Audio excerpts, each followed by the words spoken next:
Salut tout le monde. Nouvelle session de lecture par le psychopathe de la lecture.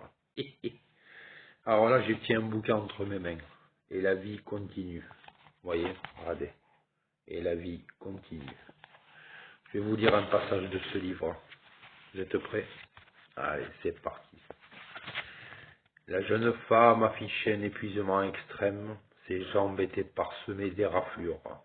Ses cheveux d'une finesse extrême retombaient droit sur ses épaules. Mais dans son regard sombre, on trouvait désormais de l'apaisement plus que de la détresse. J'ai passé la journée d'hier puis la nuit dans la forêt, expliqua-t-elle dans un souffle. Je ne voulais pas vous inquiéter, je suis désolé. Marivonne poussa un cri d'horreur face à une manière si étrange d'occuper son temps. Madeleine sourit en dépit de sa fatigue. Ne t'inquiète pas, Marivonne. J'ai grandi dans les Cévennes avec mon père qui est sylviculteur.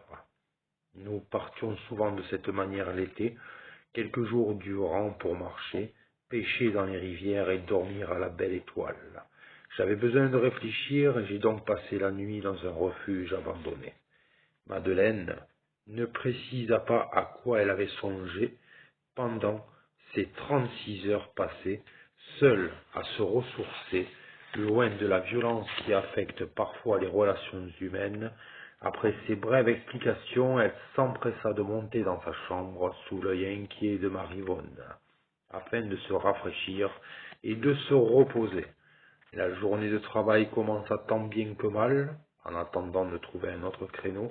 Afin de tourner la scène avortée du rocher, il fallut la reporter sur une séquence plus facile. L'équipe se concentra sur des scènes qui auraient dû être tournées le surlendemain. Il s'agissait d'un dialogue entre Vincent et Ava dans la cabane du berger. Le temps que le plateau se mette en place, Corentin s'absenta, s'absenta afin de répéter son texte. Le jeune comédien, toujours assez nerveux, détestait les imprévus, mais il s'adapta à la contraire causée par des circonstances assez exceptionnelles. Une bourrie petite cabane en pierre qui formait jadis, alors jadis ça veut dire autrefois, l'habitat traditionnel des bergers provençaux, avait été reconstitué à quelques kilomètres du village. En effet, au vu de la fragilité de ces habitats anciens, il était impossible de les mobiliser pour un tournage. La majeure partie de l'équipe se rendit jusqu'à la bourrie reconstituée, sur une file de 3 camions remplis à craquer. Sophie les accompagna. Elle désirait saisir les clichés du travail préparatoire qui procède chaque séquence, afin de mettre en valeur la qualité et la beauté de la mise en place du plateau. Elle était toujours extrêmement administrative du temps d'installation qui précédait la prise de vue. Les travailleurs, tous concentrés, pouvaient mettre jusqu'à plusieurs heures pour un plan qui occuperait peut-être seulement 5 secondes du film final. Alors ça, c'était un passage du livre Et la vie continue. Voilà.